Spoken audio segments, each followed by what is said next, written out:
Hello everyone, a very warm welcome to study IAS. I hope you all are doing well. मेरा नाम है तन्वी शर्मा और मैं आपके साथ जितने भी जो जीएस पेपर हो रहे हैं यूपीएससी मेंस 2021 के, उनको हम डिस्कशन में ले रही हूँ। ठीक है, तो जीएस पेपर नंबर 2 हमारे सामने आ गया है, उसका question paper. GS paper number 2 में मेजरली हमें governance, constitution, polity, social justice, international relation, इससे जो रिलेटेड क्वेश्चंस होते हैं वो देखने को मिलते हैं। ये देखिए पहला question, constitutional morality is rooted in the constitution itself and is founded on it's essential facets. Explain the doctrine of constitutional morality with the help of relevant judicial decisions। तो ये क्वेश्चन है constitutional morality। जब भी हम polity पढ़ना start करते हैं तो सबसे पहले हम इसको पढ़ते हैं। ठीक है, तो it's a question which is straight away from the books only. Question number 2, discuss the desirability of greater representation to women in the higher judiciary to ensure diversity, equity and inclusiveness। तो कहीं ना कहीं ये current affairs में था कि women इतनी ज़्यादा उनकी जो मात्रा है वो नहीं है जुडिशरी के अंदर स्पेसिफिकली, तो उससे रिलेटेड ये क्वेश्चन हमारे सामने आया है। Question number 3, how have the recommendation of 14th Finance Commission of India enabled the state to improve their fiscal position? Question number 4. To what extent, in your view, the Parliament is able to ensure accountability of the executive in India? Question number 5. Pressure group से related question आया कि pressure group play a vital role in influencing public policy making in India. Explain how the business association contribute to public policies.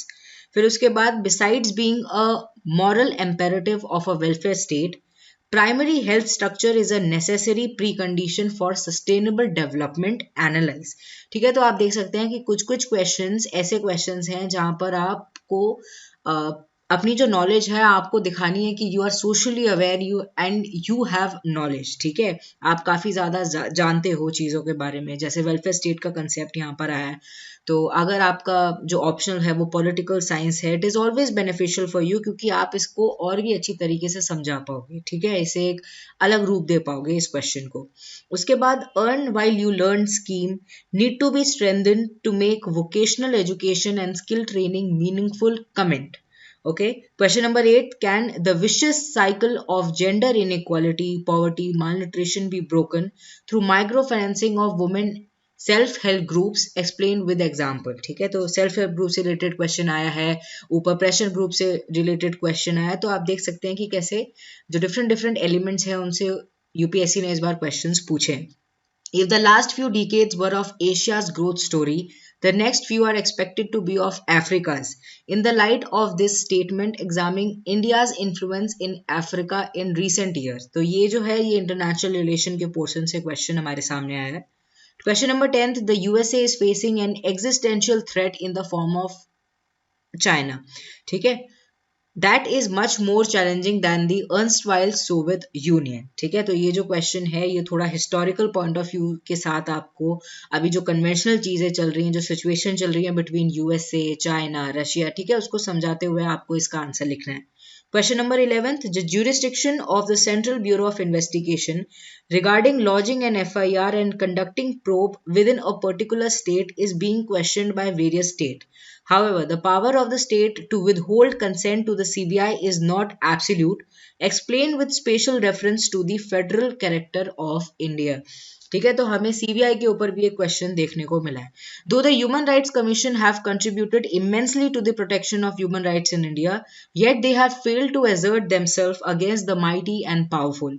Analyzing their structural and practical limitations suggest remedial measures। ठीक है, तो ये question आया। उसके बाद question number 13, analyse the distinguishing features of the notion of right to equality in the constitution of USA and India. ठीक है, तो राइट टू इक्वालिटी से रिलेटेड आप देख सकते हैं कि कितना ज़्यादा पॉलिटिकली डिफरेंट डिफरेंट जगहों को, डिफरेंट डिफरेंट एक्ट्स को, डिफरेंट करंट अफेयर्स में जो चल रहा था ये सबको यूपीएससी ने क्वेश्चंस के रूप में पूछा है। Question number 14, explain the constitutional provision under which legislative councils are established. Review the working and current status of legislative councils with suitable illustrations. Question number 15. Do department-related parliamentary standing committees keep the administration on its toes and inspire reverence for parliamentary control? Evaluate the working of such committee with suitable examples. Question number 16, has digital illiteracy, particularly in rural areas, coupled with lack of information and communication technology accessibility, hindered socio-economic development? Examined with justification. Question number 17. Though women in post-independent India have excelled in various fields, the social attitude toward women and feminist movement have been patriarchal. Apart from women education and women empowerment scheme, what interventions can help change this millennium? ठीक है, तो ये जो question है इसमें आपको बहुत सारे जो वेरियस स्टेप गवर्नमेंट्स ले सकती है या हमें जो बिहेवियरल चेंज की ज़रूरत है, सोसाइटल में चेंज की जो ज़रूरत है, वो सब आपको इसमें एक्सप्लेन करने हैं. Question number 18, can civil society and NGO present an alternative model of public service delivery to benefit the common citizen? Discuss the challenges of this alternative model. तो आप देख सकते हैं एनजीओ पे क्वेश्चन आया है. पीछे भी हमने देखा कि कितनी कितनी जो ऑर्गेनाइजेशंस हैं सिविल सोसाइटी से रिलेटेड बेसिकली बहुत सारे क्वेश्चन जो है वो यूपीएससी ने इस बार पूछे. Critically examine the main and objective of SCO, what importance does it hold for India? ठीक है, तो शंघाई कोऑपरेशन ऑर्गेनाइजेशन के बारे में क्वेश्चन आया है. Question number 20, and which is the last question, the newly tri-national partnership AUKUS is aimed at countering China's ambition in the Indo-Pacific region. Is it going to supersede the existing partnerships in the region? Discuss the strength and impact of AUKUS in the present scenario.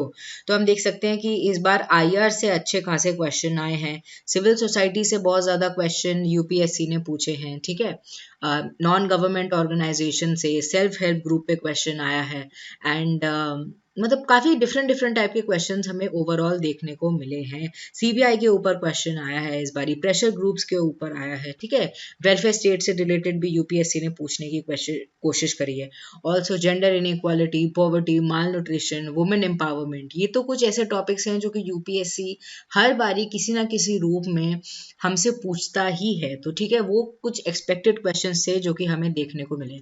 Overall the paper is between moderate and difficult, क्योंकि काफ़ी सारे questions ऐसे हैं जिनमें आपको ये दिखाना है कि आपको करंट अफेयर से रिलेटेड क्या क्या चीज़ें पता हैं, क्या क्या चीज़ें चल रही हैं, या ये जो इशू है ये क्यों पूछा गया है, क्यों ये हर जगह चल रहा है.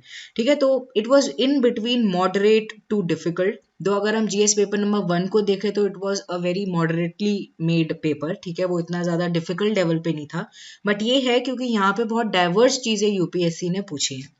This was all for this video. I really hope you enjoyed it. GS paper number 2 भी हमने डिस्कशन में ले लिया है. आगे आगे जितने भी जो पेपर्स होंगे उनको हम डिस्कशन में लेते रहेंगे, देखते रहेंगे कि यूपीएससी क्या क्या क्वेश्चंस इस बार जो फ्यूचर ब्यूरोक्रेट्स हैं उनके लिए लेकर आया है. This was all for this video. Thank you very much.